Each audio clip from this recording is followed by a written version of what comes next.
ये तस्वीरें अमेरिका के वॉशिंगटन शहर की हैं, जहां पर रोजाना की तरह पैसेंजर विमान अमेरिकी ईगल फ्लाइट 5342 उड़ान भर रहा था। लेकिन तभी अचानक से ये विमान अमेरिकी सेना के हेलीकॉप्टर ब्लैक हॉक से हवा में ही टकरा जाता है और जैसे ही दोनों की टक्कर होती है, वैसे ही विमान और हेलीकॉप्टर आग का गोला बन जाता है।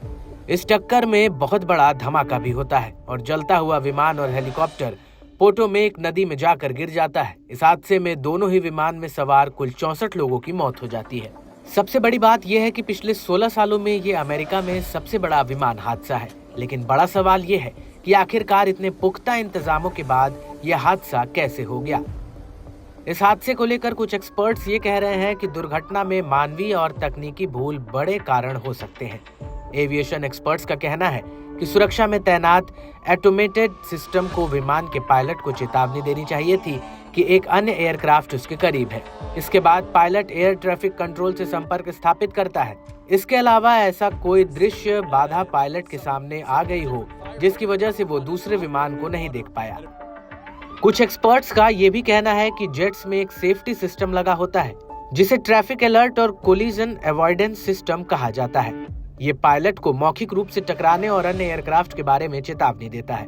लेकिन सेना के ब्लैक हॉक हेलीकॉप्टर में ऐसा कोई सिस्टम नहीं था। इसको लेकर आर्मी कॉम्बैट रेडीनेस के प्रवक्ता जिमी कमिंग का कहना है कि ज्यादातर सैन्य हेलीकॉप्टरों में इस तरह की तकनीक नहीं लगी होती है।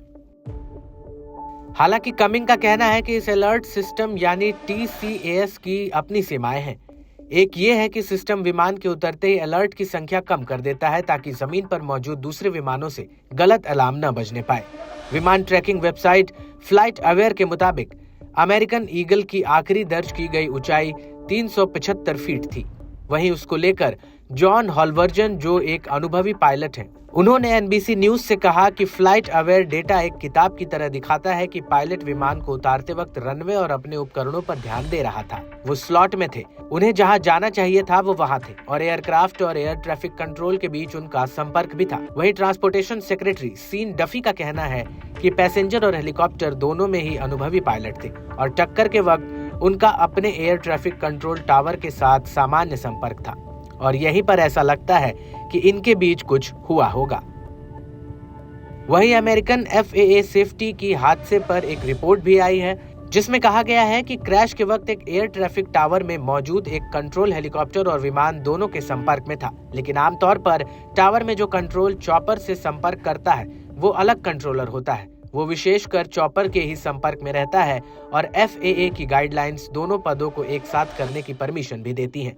ऐसे में ये भी संभावना है कि एक ही कंट्रोलर के दोनों विमानों से एक साथ एक ही समय पर संपर्क करने की वजह से यह हादसा हो गया।